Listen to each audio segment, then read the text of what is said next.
There's a common idea in our society that rest can both be good and bad, in the sense that there's a lot of messaging around the need for rest, the need for downtime, but at the same time, we also see that society is often structured in such a way, our careers and personal lives are often structured in such a way that rest becomes difficult, right? So if somebody's working 50, 60, 70, 80 or more hours a week, it's often seen as a badge of honor that a person is working so much.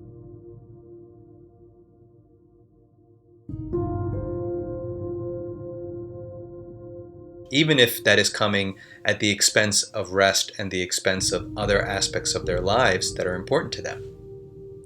Sometimes rest is also seen as laziness, right? If somebody's resting, they may simply be sitting on a couch or laying down, or maybe outside on their backs looking up at the sky.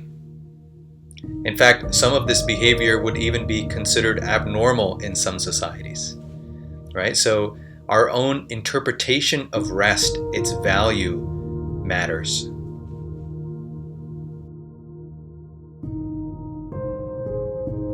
Anatomically speaking, rest is associated with the parasympathetic nervous system.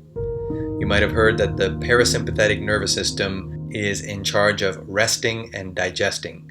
Well, a major part of that parasympathetic nervous system is the vagus nerve.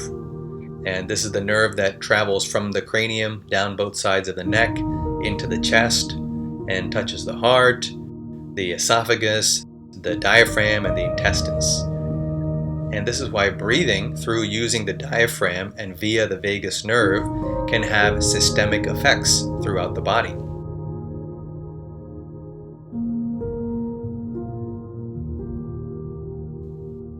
Let's try that now.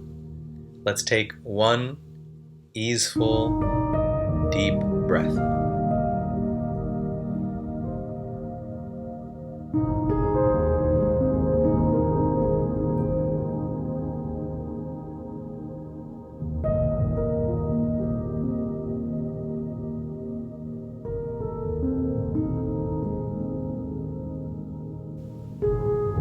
And breathing out.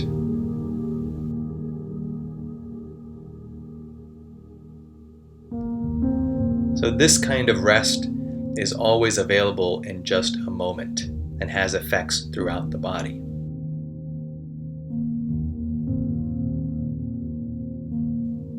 Now, rest also means sleep. Sleep is considered a period of shutting everything down, not moving.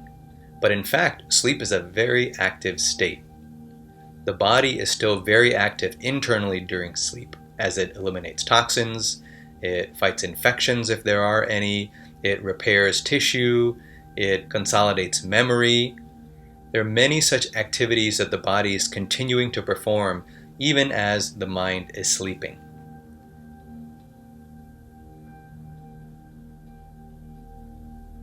So rest can include simply taking that moment for yourself. It includes sleep, and it can even be curling up with a good book. Either way, recognize that rest, while on one hand is considered relaxing, is also an essential time for your body to coordinate, organize, and heal. Resting, then, also leads us to the next pillar, which is connection.